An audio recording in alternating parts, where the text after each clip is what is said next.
Welcome to the Voice of Bold Business Radio. I am your host, Jessica Dewell of Red Direction. You are listening to Productive Teams, a how-to. When I was putting this together and I was thinking about the productivity and productive teams and what does actually productive mean, I went and I did some more research. And this research was specifically around the definition of productive in relationship to teams, for productive teams. And there were a lot of traits, right? And I'm doing all of this research, and in reality, I was able to lump everything that I learned, everything that I was researching into 4 categories. The first is social sensitivity. Emotional intelligence. That's what social sensitivity is. Am I aware of what is happening with me right now? Am I aware of what is happening with another person right now? Now, that doesn't mean we have to understand and be in their heads and analyze anything that's going on with another person or ourselves. It's about recognizing we're in a good place, we're in an okay place, we're in a poor place, things like that. The other thing is common ground, this similar story, this shared meaning, as I like to call it. And this shared meaning, it comes down to the things are being talked about, right? The objective of the team, the objective of the company is being talked about enough and modeled enough that when we use words like productive, we know what that means. On some teams, productive is going to mean how many things did I get checked off this list today toward the goal. On other teams, it's going to be how well did we solve a problem, whether it took 1 hour or 5 hours. On another team, it might be about creativity, and the more connected that people are, the more creative and output and creation of products or ideas that actually happen.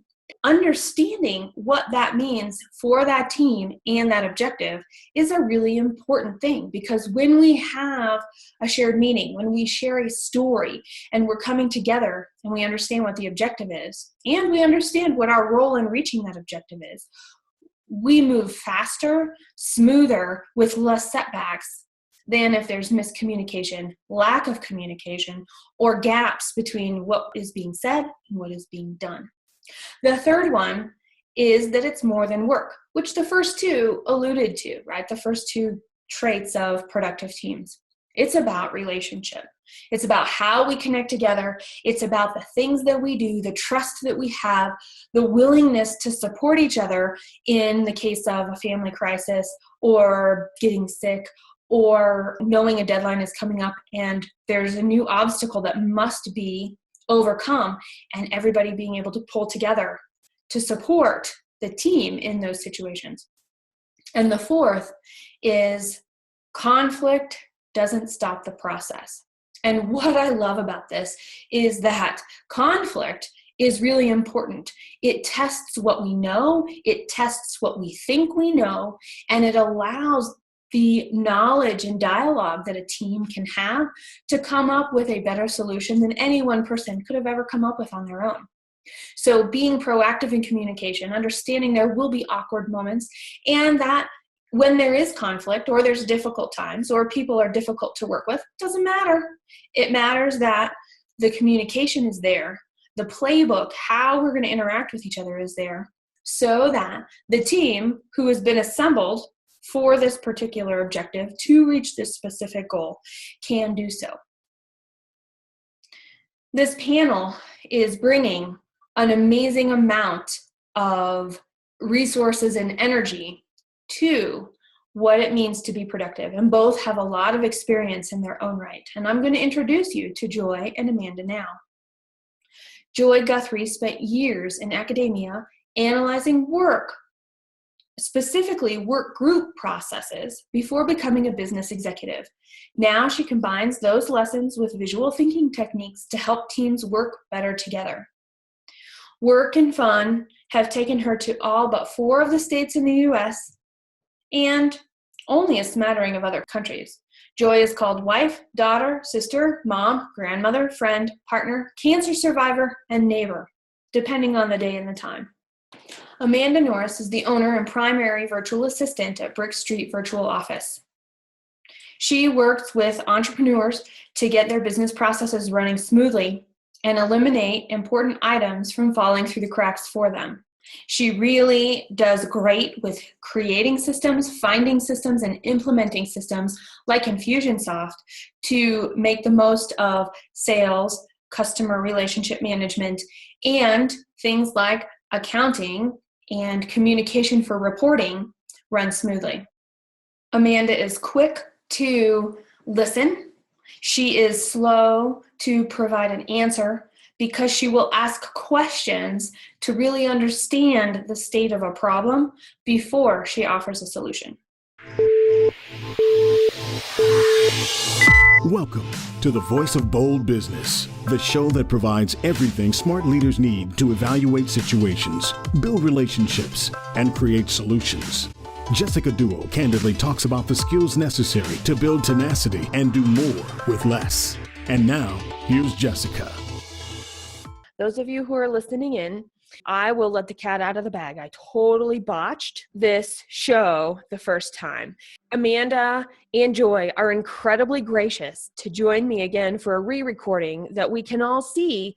It's recording this time. So we did a whole show and spent a whole hour for you. And Amanda's like, sure, no problem. She's in for anything. She jumps on board. And Joy said something about mulligans. So she was educating me on this concept of this mulligan. And in golf, when you do it over, it's called a mulligan. And I was like, I love this. This is so great. They're in it with me and they'll support me through this craziness and my craziness, but also that they realize the value that they are bringing to the conversation that we're having today about productive teams. So we're going to jump right in and I'm just going to ask them, do you think it takes, and how do we successfully build a productive team? I think at the heart of it, the team needs to have a strong sense of purpose. They may not know how they're going to get something done or even necessarily who all will be needed to make it happen, but they need to know what it is that they're going to try to go after, try to tackle. The team needs to have a very strong sense of trust with one another. Trust isn't one of those things that happens overnight. It has to be built. So you have to spend one-on-one time with people. You have to spend time as a group. You have to learn about other people and get to know them well. To be a good team needs to learn how to communicate well with one another. And that doesn't mean inundating you with emails. Could mean, that you have a vision board that everybody updates. It could mean any number of things that happens as long as the team is keeping each other apprised. It needs to be something that everybody can update and keep track of what's going on. The team needs to have commitments back to the team itself. So they can have goals that you establish individually and you answer back to the team. And even though you might have team rules, you might have guidelines, you might have things that you're putting in place for the team to function well together, overarching everything, you've got to be flexible because stuff happens. And so you might have to step in, you might need a mulligan. So these kinds of things happen and the team needs to be able to work together. Amanda, add to it. All right. Well, I think Joy's answer was perfect. Yeah. Just to add on to what she already said, which was awesome. I personally think that email sometimes is awful because you get inundated with email all the time. Some sort of system that you can chat on or share files, especially if you're a virtual team, something like Slack or Google Hangouts, things like that allow you to chat back and forth quick and in real time and it doesn't get lost. I think collaboration is a really good part of productive teams. If you're working together, collaborating on ideas or the project that you're working on is great because sometimes the one great idea might become even a better great idea by talking with the rest of your team and getting different perspectives. And camaraderie is a really important part of a productive team. So you need to get to know your team a little bit so you can feel comfortable with each other. I know on some teams that I've been on, we have like a Slack channel. It's just called like the water cooler. And that's just like a having a great day kind of thing. Or my cat just ate my my headphones. It's just something to kind of make that personal connection with the team that you're working on. Again, especially important if you're on a virtual team because you're not sitting next to them in the office. One of the things I heard you both say was around, we've got to know the people we're working with. And that is a key piece to other elements that make up a productive team. What would you guys say on that topic? Anytime you're trying to get to know somebody else, it's like any other type of interaction, whether you're meeting your neighbor for the first time or you're going out on a first date, somebody moves in next to the cubicle or the office next to you. It's kind of like, consider it initially like a date. Get to know you. Ask questions like I've heard you ask today. Do you have pets? And tell me about this. Get to know somebody personally, because people are people. It's not like we're looking at trying to make friends with non-people entities so far. So I'd say, treat somebody like you'd want to be treated, get to know them, tell them about yourself, open yourself up, be vulnerable. If you bring a new team member on, you can introduce them to the team in some sort of team meeting, whether in person or on a video chat or whatever. If you know you're going to be working with somebody, just reaching out, saying hi, how's your day going? And then it's just like meeting somebody. Like you said, like going on a first date, you kind of get to know the person a little bit. You're bound to find something in common. You're working on the same team for a reason. So I definitely agree with that. You guys, you hit on, I think, a weakness that I had been totally ignoring my whole life right here. It doesn't matter what team I'm on. I just jump in and go and expect that everybody knows me, and I expect to just know everybody. There's like this assumption we all have this common mission, and how cool is it that we're going to get to continue to know each other? And I forget things like introductory team meetings, or how might this person fit in, or how might this all fit together. Now, I'm really good at including people in a vision, and I'm really good at working with them, but that in-between piece, I'm listening to you both, and I'm like, ooh, blind spot for Jessica. I heard some really good advice on this actually earlier this week, so I guess it's kind of timely. If you want to make sure that people aren't dumping on you, aren't trying to point fingers and blame you for something, then get to know them. If they get to know you, they're going to be less likely to try to blame you for something. I thought that was very interesting, and it was advice I could have used a lot earlier in my career. Let's go there some more. So taking that advice, why do you wish you knew that earlier in your career, Joy? Historically, teams that I was put on initially, I was kind of assigned to them. It wasn't something that I chose. It was something that was thrust upon me. Kind of took the approach that you were taking, that you were talking about earlier. Well, let's just get in there, let's get the work done, we'll get it done, get it over, or go on to the next thing. It's more along the lines of what like Susan Mazza talks about when she says, well, that's more like working on a committee than working on a team, because you're not really committed to the team to do specific tasks, to do specific roles. You're just doing it because somebody told you you had to do it. When you're in a situation where you're not really committed, when you don't really trust everybody else that's there because it's something that everybody's making you do, you're more likely to say, well, this didn't get done because Joe didn't finish his stuff in time, so therefore my work is late. Joe was unable to finish on time because X, Y, or Z happened, so Susie stepped in and helped, and then we were able to get things back on track. Everybody instead is saying, well, I'm just doing this because I have to. I'm not doing it because I'm committed to being here. And that is not my perspective. I will tell you that. My perspective really comes down to, I expect everybody's going to have as much fun as me, so let's just get started.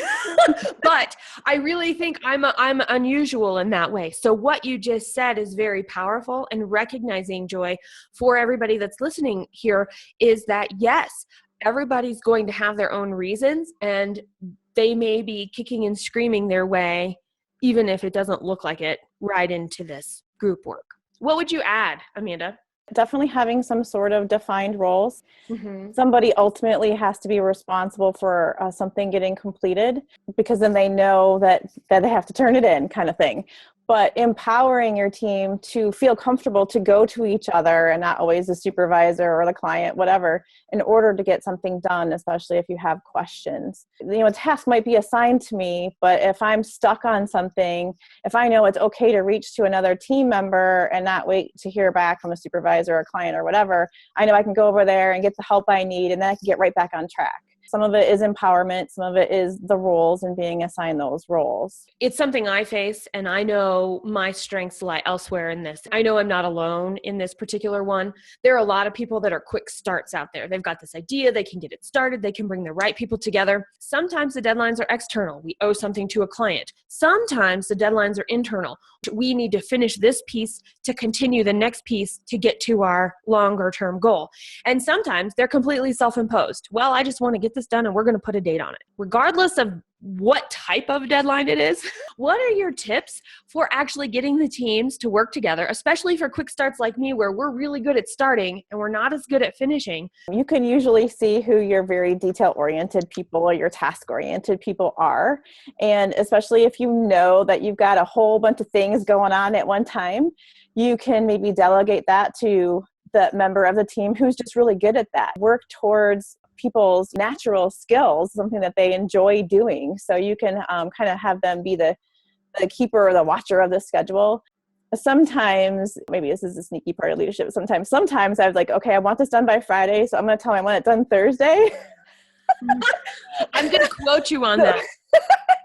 Listen for the sneaky part of leadership. Yeah, there you go. I work that way. So if a client says, I want this done like Friday at noon, to me, it means by Thursday, close the business. Because if I have a hiccup, I want to know I've got that time to finish it up before my client needs it. That's just how I work that way too.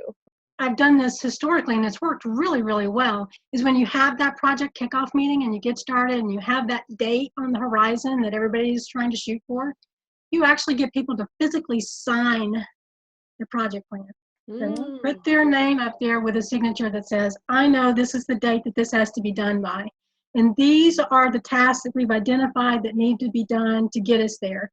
Sure, things may come up, but this is our date and I'm committing to this date. Now, stuff happens. The date may be a hard date. It may not be. I mean, it could be a hard date that can't be moved. Something like, I don't know, think about like election day. That's a day that can't be moved. But there are things that can be moved or a little bit more flexible. But getting everybody's signature, their commitment that says, I agree, I'm in the room. They can't say they weren't there. They can't say that they weren't involved in that date. That's their signature. Okay, now I want to flip it around. And I want to flip it around to the detail-oriented, super driven, very organized leaders that provide this amazing structure.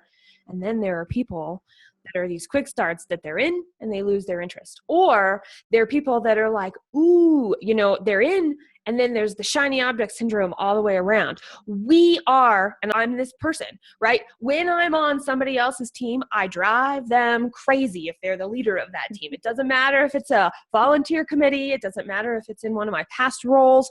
It just is the way that it is. So what tips would you give for the flip side? Somebody who is super organized and very, very on top of things. They have people on their team who are a little looser. They start fast and they have a lot of interest, and then it kind of wanes a little bit. How do you help them bridge those gaps of those points of frustration? Well, you can spend some time focusing on the positive things that that person is bringing to the team. Their bright, shiny object syndrome person also can bring in fresh ideas to how something gets done that actually could make your project go faster, can make the team work better together. It's more along the lines of that both the hard driving person that's kind of like me, I'm more the person that this is the date, we've signed up to the date, we're going to achieve this date, I'm planting my flag, and work with those people who say, okay, I see that that's the date, but look, what if we took this path to get there instead of the path that we're going on? You've got to balance. You have to be willing to communicate with the other people on the team, have a give and take. Team members are supposed to be more along the lines of, they don't agree, they're at least consenting to go down a specific path, as opposed to somebody who's just grudgingly saying, okay, I get it, we'll do it. You actually have to be in it. In the end, you kind of have to all come together somehow in agreement and keep plowing towards that end. We've got all kinds of people that surround us. We have all kinds of people with amazing strengths and really obvious weaknesses. And as the leader, regardless what kind of leader we are, regardless of our strengths as a leader, we need to know not only the strengths of our team, but also the weaknesses, because our team is only as good as we mitigate the weaknesses of each person on the team. People like to avoid weaknesses. And I'm like, Why would you do that? They're a risk. They're a risk to your business. They're a risk to your product. They're a risk to whatever you're doing. It's not that they're a bad thing. We don't need to shine the light on them and make people feel bad about them, other than just knowing what it is. It's an external factor that we're not going to be able to change in these people that we're working with. We're not going to be able to develop it out of them. That's one thing about people development, you guys. I listen to these guys and they're like, well, we can train. And yes, we can build skills up and we can reduce the impact of somebody's weakness on a team, but we're never going to get rid of it. The person is the person. You are listening to Program 43, Productive Teams, a How-To, on the Voice of Bold Business Radio. If I'm trying to lose weight, but I really like cookies, I better find another way to lose weight because I'm always going to eat the cookies. I agree with that point. Let's have cookies. What? I'm supposed to eat healthy? Great. I'm going to eat cookies at 3:00 instead of right before bedtime. I love it. But you know what I mean? We're embracing that weakness and realizing we don't have to go without. And that's a thing with a leader and a team too. We don't have to go without. We don't have to think we're giving up. We don't have to think we're sacrificing or we're stuck with it. It's actually a really great, it's graceful to embrace those and know what they are. When we're working with an established team or we're bringing a team together and we're talking about defining the roles and how important that is, do you guys include strengths and weaknesses in that? Probably not. But that was something that probably would have made the team better. I was part of an organization that actually did something very interesting at one point where we aligned everybody in the organization by what their strengths were. Mm-hmm. So there were people who were project managers, and that's all they did is they created the project plans and they drove the project plans. There were people who were really well with customers. That's all they did. They interfaced directly with the customer. Then they put them on the team together to work, and that was great. But I don't think I personally ever said as creating a team outside of that particular organization. Mm-hmm. Well, what are your strengths? Well, let's make you the project manager. Let's make you the whatever. Mm-hmm. It's a great idea. Okay. I've done that recently on a group that I'm in, and I'm the leader of the team. But we had like 5 of us come together, and our subject was technology. As I got to know the group a little bit, it's like I knew this guy loved hardware, and this person only loves social media, and this person liked the artsy stuff. So I was like, great, that's perfect. You're in charge of hardware. You're in charge of social media. We're going to do that. And I'll just kind of like help you out wherever you need help. But then I had like a go-to person, like, oh, that's like a hardware thing, so-and-so can help you with that. Or, I can direct people appropriately. And it's really been great because the one guy who was really into hardware was like, I don't know anything about this Facebook stuff. Like, don't send me over there. You'll kill me. So I'm like, don't worry. So-and-so can do Facebook. You can do all the hardware you want. Mm-hmm. That was a different kind of team. It's working really well for us to do that. How and cool. Put us in our functional areas like that. We'll say our gift, like our gift, his gift was hardware. And passion too. You could say gift and passion. Yeah. Right? And I think that's a big element too. Are the right people on the team and in the wrong roles? And you both have alluded to that. Are we asking somebody whose weaknesses need to be put front and center and they're failing? Because that's actually where we can do great leadership development is, are there ways, structures that we can help them? But how do we add support and or make a change that increases everybody's happiness and which will increase everybody's production and involvement. Happiness at work, I think there's still a great big theme here of woo-woo-ness, for lack of a better term, about happiness at work and happiness and productivity, in my opinion. And I'm going to totally just come right out and say it. I'm like, well, there's a difference between making sure I have a bowl of M&Ms. This is going to be the day I'm having, I guess. Cookies and M&Ms, right? Making sure my bowl of M&Ms is always right here and that it's always full when I walk by because that's what I want. That's really not happiness. Making sure that there is some sort of a putt-putt golf course in the break room is really not happiness. It's all about being useful, because when we are useful, it doesn't matter what role we're playing. When we are useful, we are productive because we want to be there, because we see and we step out of beyond whatever our defined role is to help make sure that the team is on track. So how do you guys define happiness in that sense? And I think maybe we should spend a few minutes here just to talk about it. It's not whimsical happiness or object happiness. It's usefulness happiness. I am happiness when I'm working in something that I'm passionate about. programming and database days. I love finding the bug or whatever it is that's keeping us from getting something done. I love finding that needle in a haystack. If someone says, do you know how to use that software? No, but I'll find out for you. That's fun for me. That is when I am the happiest. You're not always going to be happy in everything that you do because, work is work. So you're going to have some things that you're not always happy in. But if in the end you're in a role that works towards your passions and things that you enjoy doing, I think that really helps you be happy. You're going to spend like a lot of your life, say, working. Yes. You got to be happy or you'll just be miserable all the time. Mm-hmm. Right. I agree. What makes somebody happy at work is probably very different for each person. There are some people who are really happy when everybody leaves them alone and they're able to sit in their space and do their work and nobody else is bothering them. There are other people that are happy when they're generally involved in, a lot of dynamic interaction with other people, maybe even arguing with other people to get to a type of agreement. That actually makes them happy at work. There are those who like intense times of work followed by short breaks, whether that's at the putt-putt that you're talking about in the break room or a pinball machine or a video game.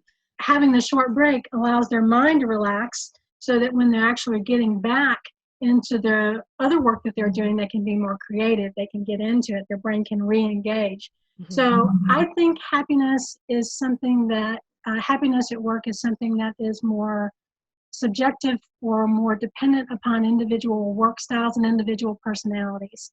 So to say that you want to create a work environment that helps to generate happiness, I don't think it can be a single thing. It has to be a workplace that embraces the fact that all these different people get satisfaction out of work differently.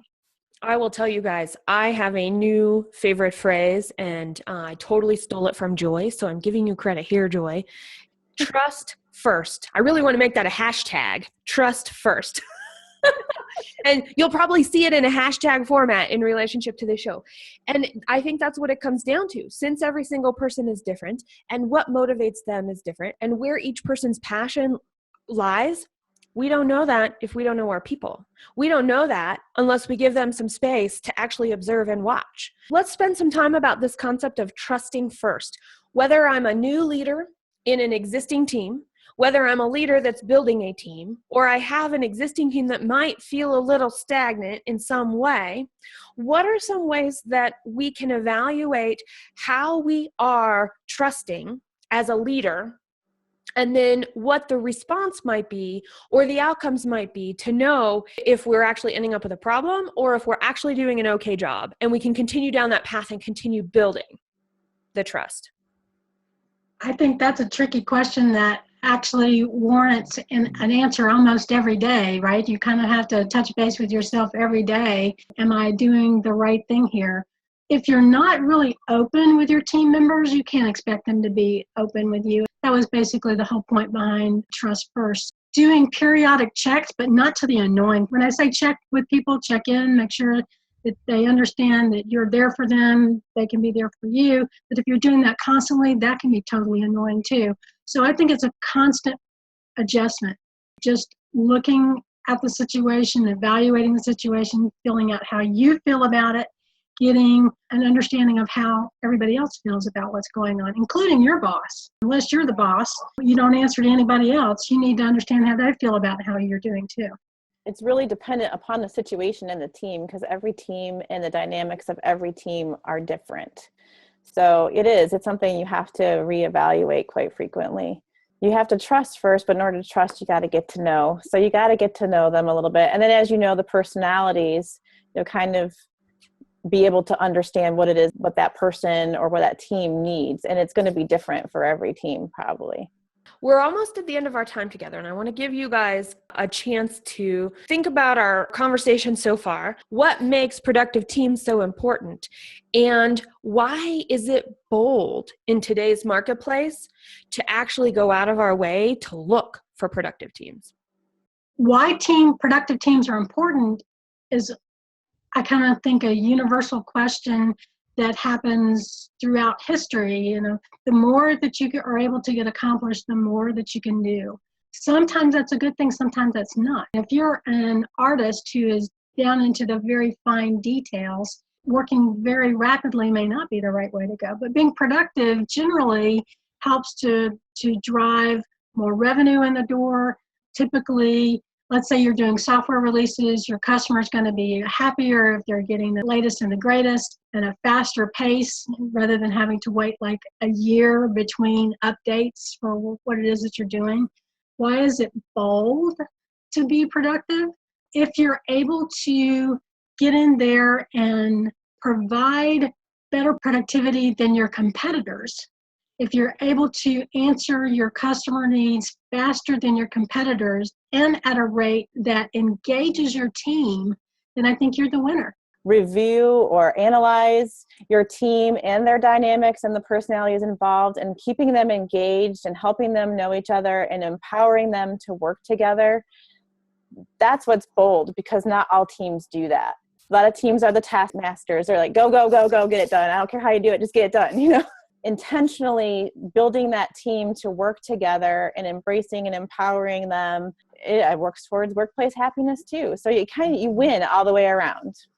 Bold teams are productive because leaders take time in an instant gratification world to know the long-term benefits of getting to know somebody, of being able to be open and receive as well as guide and lead. The long-term results are definite increased productivity, definite marketplace improvement, as well as overall longevity of employees, because there's a higher sense of belonging and happiness about the work being done.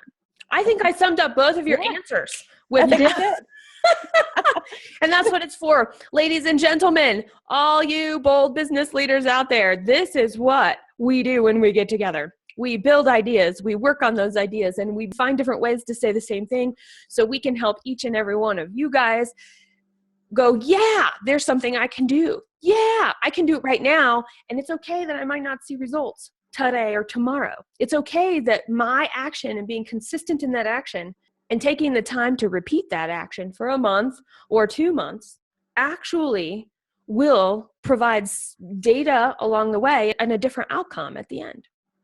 Do you guys have any final thoughts before we say goodbye for this show? You actually can get work done if you don't like each other, if you don't trust each other. But it's not going to be anywhere near as fun to do it. And you may not get there as quickly. You may not get there with as good a quality, and you'll get there probably with a lot more blame. Yeah, you can do it without all this, but it's not going to be as much fun. You listened to Amanda and Joy talk about very important pieces of what it means to build a productive team and how to participate on a team productively, because they turned out to be very closely intertwined. You will find all program notes at thevoiceofboldbusiness.com/P43. That's P for program 43. You can also search online for Productive Teams, a how-to. Make sure you subscribe and rate the Voice of Bold Business Radio on your preferred listening platform. And make sure to also follow us and share your thoughts and stories using hashtag VBBRadio. Share your stories and experience to add this conversation, because it's you in your leader role. It's us in our leader role that define what it means to lead business forward today. And we want to know from you. How do you define a productive team? Subscribe at thevoiceofboldbusiness.com and get more information, program notes, and past episodes. Bold leaders approach each situation and focus on action to achieve a higher level of leadership. Jessica Dewell, your business advocate, is the host of the Voice of Bold Business Radio. Thank you for joining us.